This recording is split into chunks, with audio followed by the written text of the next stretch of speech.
स्वागत है आप सभी का इस नए लेक्चर में। तो इस लेक्चर में अब हम डिटर्मिनेंट्स को स्टार्ट करेंगे। अभी तक हमने लॉगरिदम फर्स्ट चैप्टर जो कि अलजेब्रा था, तो उसमें हमने 1.1 लॉगरिदम था, तो वो हमने पूरा का पूरा स्टडी किया है। अब हम डिटर्मिनेंट्स को स्टार्ट करेंगे, 1.2 को स्टार्ट करेंगे। तो 1.2 में हम सबसे पहले देखेंगे 1.2.1 इंट्रोडक्शन में हम देखेंगे कि डिटर्मिनेंट्स किसे कहते हैं और इसका यूज़ हम किस लिए करते हैं। अगर आपको इसका यूज़ कहाँ पर हम इसका यूज़ करते हैं, अगर ये आपको मालूम हो जाए तो आपका इंटरेस्ट थोड़ा बढ़ जाता है स्टडी करने में, क्योंकि अगर उस चीज़ का उस चीज़ का हम इस्तेमाल किस लिए करते हैं, अगर वो आपको पता चल जाए तो आपको वो जानने में बहुत ज़्यादा इंटरेस्ट क्रिएट हो जाता है। तो चलो इसी लेक्चर में हम ये सब कुछ पार्ट हम कवर करेंगे। तो इंट्रोडक्शन में हम देख लेते हैं यहाँ पर, determinants are arrangement of n by n numbers, may be real, imaginary और कॉम्प्लेक्स। ये जो भी नंबर होंगे वो रियल भी हो सकते हैं, इमेजिनरी भी हो सकते हैं और कॉम्प्लेक्स नंबर भी हो सकते हैं। In equal number of rose, horizontal lines and columns, vertical lines, enclosed between a pair of bar brackets. तो मैं आपको सबसे पहले डेफिनेशन अच्छी तरह से एक्सप्लेन करता हूँ कि हम डिटर्मिनेंट्स किसे कहते हैं। तो डिटर्मिनेंट्स क्या होता है, n बाई n नंबर्स का होता है, और उसमें चाहे वो नंबर रियल नंबर हो या फिर इमेजिनरी या फिर कॉम्प्लेक्स नंबर होगा, उससे हमें कुछ लेना देना नहीं है। तो यहाँ पर मेन पार्ट ये है कि इक्वल नंबर ऑफ रोज होने चाहिए, फिर और कॉलम्स मीन्स, देखो मैं आपको यहाँ पर एक्सप्लेन करता हूँ। सबसे पहले हम थोड़ा रोज किसे कहते हैं और कॉलम किसे कहते हैं ये मैं एक्सप्लेन करता हूँ। तो ये हमारा डिटर्मिनेंट है, ये हमारा क्या है, डिटर्मिनेंट है। तो जो हॉरिजॉन्टल में होते हैं उसे हम रोज कहते हैं, जो हॉरिजॉन्टल में होते हैं उसे हम क्या बोलते हैं, रोज बोलते हैं, ये देखो। और जो वर्टिकल होते हैं उसे हम कॉलम बोलते हैं। तो यहाँ पर लिखा है R1 मीन्स रो 1, उसके बाद R2 मीन्स रो 2। ये हो चुका रो, नंबर ऑफ रोज कितने हो चुके इस डिटर्मिनेंट में, 2, R1 एंड R2। उसके बाद हम कॉलम्स देखते हैं, कॉलम्स। तो ये देखो, जो भी वर्टिकल पार्ट होता है डिटर्मिनेंट में उसे हम कॉलम्स बोलते हैं। तो ये C1 मीन्स ये हो चुका C1, और उसके बाद C2 यहाँ पर है, ये देखो ये हो चुका C2। तो कॉलम कितने हो चुके, 2, C1 और C2। चाहे तो आपको ये आप इस इमेज में भी देख सकते हो। यहाँ पर मैं आपको एग्जांपल लेके एक्सप्लेन करता हूँ। इसके पहले ये हो चुका रो और ये हो चुका रो, R1 और R2। उसके बाद हम कॉलम देखेंगे, ये हो चुका C1 और ये हो चुका C2। इसी इमेज में भी देखते हैं और एक एग्जांपल के साथ, ये हो चुका R1 और ये हो चुका R2। उसके बाद ये हो चुका C1 और ये हो चुका C2। तो आपको अब पता मालूम होगा कि रो किसे कहते हैं और कॉलम किसे कहते हैं। तो according to definition equal number होना चाहिए, मीन्स जितने भी रो होंगे उतने कॉलम होने ही चाहिए। समझ में आ गया आपको, जितने भी रो होंगे उतने कॉलम होने चाहिए, तभी हम उसको डिटर्मिनेंट्स बोलते हैं, अदरवाइज हम उसे मैट्रिक्स बोलते हैं। समझ में आ गया आपको, डिटर्मिनेंट्स किसे बोलते हैं, number of rows is equal to number of columns होंगे तो तब हम उसे डिटर्मिनेंट्स बोलते हैं। और देखो, determinants are means enclosed between a pair of bar brackets. जो भी होता है डिटर्मिनेंट उसे हम बार ब्रैकेट से एनक्लोज्ड करते हैं। ये देखो सीधा एक लाइन मारी है और हम मैट्रिक्स इस प्रकार से रिप्रेजेंट करते हैं।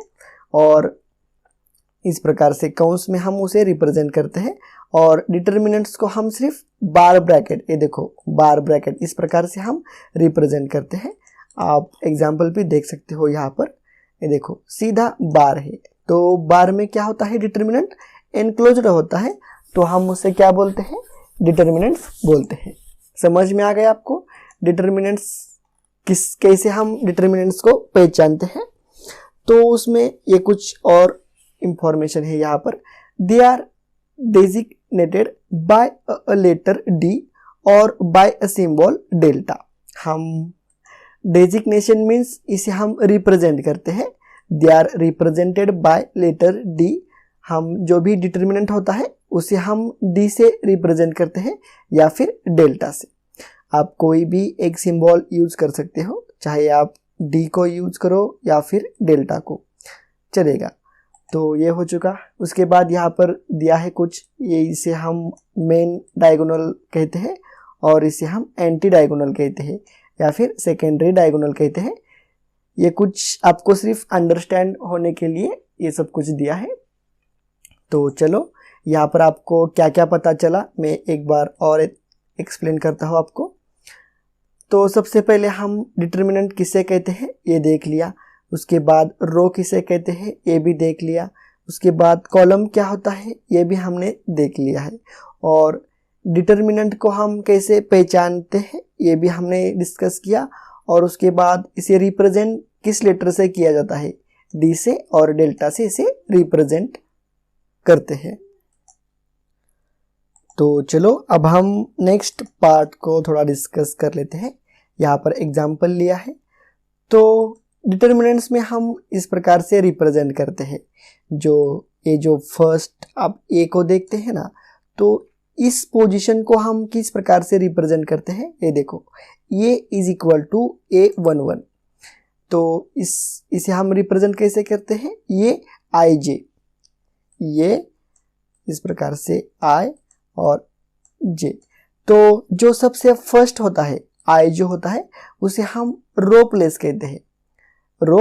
रो का ओ प्लेस मीन्स उसकी जगह होती है उस रो में, और जो कॉलम जे होता है तो उसे हम कॉलम प्लेस बोलते हैं, उसे हम क्या बोलते हैं, कॉलम प्लेस बोलते हैं। तो आप देख सकते हो यहाँ पर ये 1-1 लिखा है, means first row first column. तो फर्स्ट रो ए हो चुका और फर्स्ट कॉलम ए हो चुका। हम रो की नंबरिंग ऊपर से करते हैं, ये 1 हो चुका, ये सेकेंड हो चुका, ऊपर से नीचे आते हैं। ऐसा नहीं है कि नीचे से ऊपर नहीं जाते, हम ऊपर से नीचे आते हैं 1 2 3 एक्सेट्रा।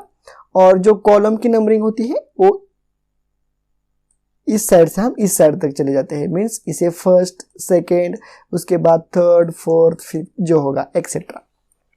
समझ में आ गया नंबरिंग हम किस प्रकार से देते हैं।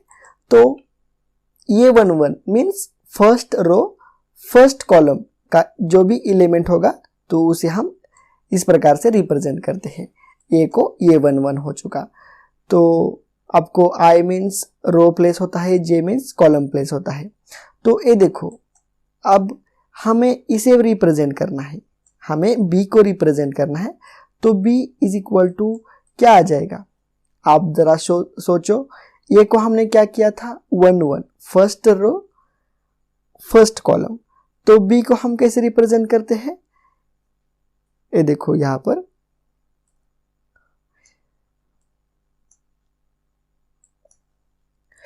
पर ये निकालता हूं मैं, और यहां पर 1 और 2 आ जाएगा। जो फर्स्ट होता है वो क्या होता है, रो होता है, मीन्स फर्स्ट रो में, और उसके बाद जो सेकंड होता है वो कॉलम होता है, second column, first row and second column. तो ये बी को हमने रिप्रेजेंट किया। समझ में आ गया आपको ये बात। ये आई जे क्या होता है, जो फर्स्ट डिजिट होता है वो रो का होता है, और जो सेकंड होता है सेकंड डिजिट होता है वो कॉलम का होता है। तो इस प्रकार से जब हम आगे न्यूमेरिकल सॉल्व करेंगे तब आपको पता चल जाएगा ये सब कुछ। और आपको 10th क्लास में भी ये ऑलरेडी हो चुका है आपको, तो इसको ज़्यादा डिस्कस नहीं करते, हम नेक्स्ट पॉइंट पर बढ़ते हैं। Uses of determinants. इसका यूज हम कब करते हैं और किस लिए करते हैं ये देखेंगे। तो सबसे first use, to find the solution of simultaneous equation using Cramer's rule. तो जो साइमल्टेनियस इक्वेशन होते हैं ना, ax plus b y plus z is equal to 0, तो वो जो साइमल्टेनियस इक्वेशन होते हैं तो हम डिटर्मिनेंट्स का यूज करके, बाय यूजिंग क्रैमर्स रूल का यूज करके हम उसे सॉल्व कर सकते हैं। ये हो चुका फर्स्ट यूज। उसके बाद सेकेंड देखते हैं हम, to test whether given set of equation is consistent और नॉट। मीन्स जो भी हमारा सेट दिया होता है इक्वेशन का वो कंसिस्टेंट है या नहीं है, उसे चेक करने के लिए भी हम डिटर्मिनेंट्स का यूज करते हैं। उसके बाद third use, to decide whether the given matrix is singular और नॉन सिंगुलर। हमें जो भी मैट्रिक्स दिया है वो सिंगुलर मैट्रिक्स है या फिर नॉन सिंगुलर है, ये डिसाइड करने के लिए भी हम डिटर्मिनेंट्स का यूज करते हैं। उसके बाद टू टेस्ट वेदर और not a matrix has an inverse. तो वो मैट्रिक्स इनवर्स मैट्रिक्स है या नहीं है, इसे चेक करने के लिए भी हम डिटर्मिनेंट्स का यूज करते हैं। तो समझ में आ गया आपको हम कब यूज करते हैं डिटर्मिनेंट्स का। तो जो फर्स्ट टू यूजेस है, ये वाला और ये वाला जो हमने ऑलरेडी डिस्कस किया है, तो ये टू यूजेस हम 1.2 में देखेंगे, डिटर्मिनेंट्स में देखेंगे 1.2 में। और जो uses number third and fourth है वो हम 1.3 में देखेंगे मैट्रिक्स में। मैट्रिक्स में हम थर्ड और फोर्थ का इस यूजेस का हम किस प्रकार से इस्तेमाल करते हैं ये हम 1.3 में देखेंगे मैट्रिक्स में, जो कि हमारा चैप्टर नंबर 3 है। फर्स्ट यूनिट नंबर का चैप्टर नंबर 3 जो है मैट्रिक्स, उसमें हम ये 2 देखेंगे। और इसी चैप्टर नंबर 2 में डिटर्मिनेंट्स में हम फर्स्ट और सेकेंड यूजेस देखेंगे। तो इस लेक्चर में बस इतना ही। नेक्स्ट लेक्चर में हम नेक्स्ट पॉइंट को स्टार्ट करेंगे, order determinants and how to solve determinants. हम ऑर्डर क्या होती है डिटर्मिनेंट्स के और उसे कैसे सॉल्व किया जाता है ये हम नेक्स्ट लेक्चर में देखेंगे। ये लेक्चर आपको कैसा लगा आप मुझे कमेंट करके बताओ, और अच्छा लगा है तो प्लीज़ लाइक करो, शेयर करो और चैनल को सब्सक्राइब भी करो। तो चलो अब हम मिलते हैं नेक्स्ट लेक्चर में।